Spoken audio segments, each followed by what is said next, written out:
आप सभी को भारत भूषण गौड़ का प्रणाम। हमारे चैनल पर आप सभी का स्वागत है। आज के विषय वीडियो में हम चर्चा करेंगे, क्या आप जानते हैं कि रामचरितमानस में उल्लेखित इस ढोल गवार शूद्र पशु नारी सकल ताड़ना के अधिकारी इस चौपाई का सही अर्थ क्या है। महान संत और मर्यादा पुरुषोत्तम प्रभु राम का चरित्र लिखने वाले गोस्वामी तुलसीदास जी उन्हीं के जीवन चरित्र में यह चौपाई लिखते हैं, तो निश्चित ही इसके अर्थ भी मर्यादा से भरे होंगे ही। तो आइए इस वीडियो को यहाँ से शुरू करते हैं और जानते हैं इसका वास्तविक अर्थ क्या है। दरअसल कुछ लोग इस चौपाई का अपनी बुद्धि और अति ज्ञान के अनुसार विपरीत अर्थ निकालकर तुलसीदास जी और रामचरितमानस पर आक्षेप लगाते हुए अक्सर दिख जाते हैं। साथ ही मुस्लिम, सेक्युलर और जाकिर नाइक जैसे शातिर लोग रामायण में उल्लेखित इस चौपाई का धर्मांतरण के हथियार के तौर पर इस्तेमाल करते हैं और भोले भाले और अनपढ़ लोग जानकारी के समुचित अभाव में उन शातिरों के चंगल में आसानी से फंस जाते हैं।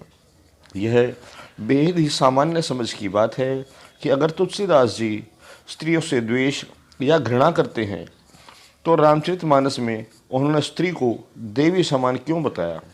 और तो और तुलसीदास जी ने तो कहा, एक नारी व्रतरत सब झारी ते मन वच कर्म पति हितकारी, अर्थात पुरुष के विशेषाधिकारों को न मानकर दोनों के समान रूप से एक ही व्रत पालने का आदेश दिया है। साथ ही सीता जी की परम आदर्शवादी महिला एवं उनकी नैतिकता का चित्रण, उर्मिला के विरह और त्याग का चित्रण, यहाँ तक कि लंका से मंदोदरी और त्रिजटा का चित्रण भी सकारात्मक ही है। सिर्फ इतना ही नहीं, सुरसा जैसी राक्षसी को भी हनुमान द्वारा माता कहना, कैकई और मंथरा भी तब सहानुभूति का पात्र बन जाती हैं जब उन्हें अपनी गलती का पश्चाताप होता है। ऐसे में तुलसीदास के शब्द का अर्थ स्त्री को पीटना अथवा प्रताड़ित करना है, ऐसा आसानी से हजम नहीं होता। साथ ही इस बात का भी ध्यान रखना आवश्यक है कि तुलसीदास जी शूद्रों के विषय में तो कदापि ऐसा लिख ही नहीं सकते, क्योंकि उनके प्रिय राम द्वारा शबरी, विषाद, केवट आदि से मिलन के जो उदाहरण हैं वो तो कुछ और ही दर्शाते हैं। तुलसी ने श्री रामचरितमानस की रचना अवधि में की है और प्राकृत शब्द ज़्यादा आए हैं, इसलिए ताड़न शब्द को संस्कृत से ही जोड़कर नहीं देखा जा सकता। फिर यह प्रश्न तो बहुत स्वाभाविक सा है कि आखिर इसका भावार्थ है क्या। इसे ठीक से समझाने के लिए मैं आप लोगों को एक शब्दों के हेर फेर से वाक्यों के भावार्थ बदल जाने का उदाहरण देना चाहूँगा। मान लें कि एक वाक्य है, बच्चे को कमरे में बंद रखा गया है। दूसरा वाक्य है, बच्चों को कमरे में बंद रखा गया है। हालांकि दोनों वाक्यों में अक्षर हूबहू वही हैं, लेकिन दोनों वाक्यों के भावार्थ पूरी तरह बदल चुके हैं। ठीक ऐसा ही रामचरितमानस के इस चौपाई के साथ हुआ है। यह ध्यान देने योग्य बात है कि शूद्र मानसिकता से ग्रस्त ऐसे लोगों को निंदा के लिए पंक्तियाँ दिख जाती हैं, परंतु उन्हें यह नहीं दिखता कि राजा दशरथ ने स्त्री के वचनों के कारण ही तो अपने प्राण दे दिए और श्री राम ने स्त्री की रक्षा के लिए रावण से युद्ध किया। साथ ही रामायण के प्रत्येक पात्र द्वारा पूरी रामायण में स्त्रियों का समान सम्मान किया गया और उन्हें देवी बताया गया।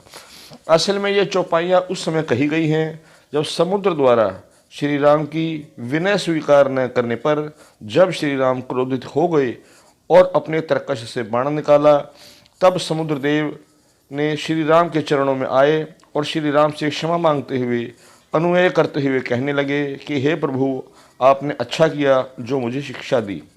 ये लोग विशेष ध्यान रखने यानी शिक्षा देने के योग्य होते हैं। दरअसल ताड़ना एक अवधि शब्द है जिसका अर्थ पहचानना अथवा परखना या रेखी करना होता है। तुलसीदास जी के कहने का मंतव्य यह है कि अगर हम ढोल के व्यवहार सुर को नहीं पहचानते तो उसे बजाते समय उसकी आवाज़ कर्कश होगी, अतः उससे स्वभाव को जानना आवश्यक है। इसी तरह गंवार का अर्थ किसी का मजाक उड़ाना नहीं, बल्कि उनसे है जो अज्ञानी हैं और प्रकृति या व्यवहार को जाने बिना उनके साथ जीवन सही से नहीं बिताया जा सकता। इसी तरह पशु और नारी के परिप्रेक्ष्य में भी वही अर्थ है कि जब तक हम नारी के स्वभाव को नहीं पहचानते, उसके साथ जीवन का निर्वाह अच्छी तरह और सुखपूर्वक नहीं हो सकता। इसका सीधा सा भावार्थ ये है कि ढोल, गंवार, शूद्र, पशु और नारी के व्यवहार को ठीक से समझना चाहिए और उनके किसी भी बात का बुरा नहीं मानना चाहिए। और तुलसीदास जी के इस चौपाई को लोग अपने जीवन में भी उतारते हैं, परंतु रामचरितमानस को नहीं समझ पाते हैं।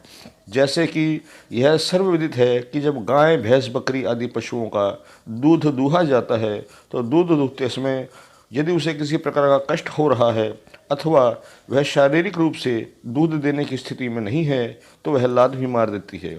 इसका कभी लोग बुरा नहीं मानते हैं। सुंदरकांड की पूरी चौपाई कुछ इस तरह की है। प्रभु भल कीन मोहि सिख दीन्ही, मर जादा पुनि तुम्हरी कीनी। ढोल, गंवार, शूद्र, पशु, नारी, सकल ताड़ना के अधिकारी। प्रभु ने अच्छा किया जो मुझे शिक्षा दी और सही रास्ता दिखाया, किंतु मर्यादा, जीवों का स्वभाव भी आपकी ही बनाई हुई है, क्योंकि ढोल, गंवार, शूद्र, पशु और स्त्री ये सब शिक्षा तथा सही ज्ञान के अधिकारी हैं। अर्थात ढोल एक साज, गंवार मूर्ख, शूद्र कर्मचारी, पशु चाहे जंगली हो या पालतू, और नारी, स्त्री, पत्नी, इन सब को साधना अथवा सिखाना पड़ता है और निर्देशित करना पड़ता है तथा विशेष ध्यान रखना पड़ता है। इसलिए बिना सोचे समझे आरोप पर उतारू होना ही मूर्खों का ही कार्य है। मेरे ख्याल से तो ऐसे लोग भी इस चौपाई के अनुसार विशेष शिक्षा देने योग्य ही हैं। मित्रों, एक बात हमेशा याद रखें, हम हिंदू हैं और हमारे किसी भी धर्म ग्रंथ अथवा महाकाव्य में कुरान या बाइबल से लिखी ओजलुल बातें या गलत संदेश बिल्कुल भी नहीं लिखे हैं। तो इस प्रकार आज हमने इस वीडियो में इस चौपाई पर चर्चा की। आशा है ये वीडियो आपको पसंद आया होगा। यदि ये पसंद आया तो इसे लाइक करें, शेयर करें, हमारे चैनल को सब्सक्राइब करें। भविष्य में भी हम इसी प्रकार की जानकारियाँ लेकर आपके समक्ष प्रस्तुत होते रहेंगे। आप सभी को जय श्री राम।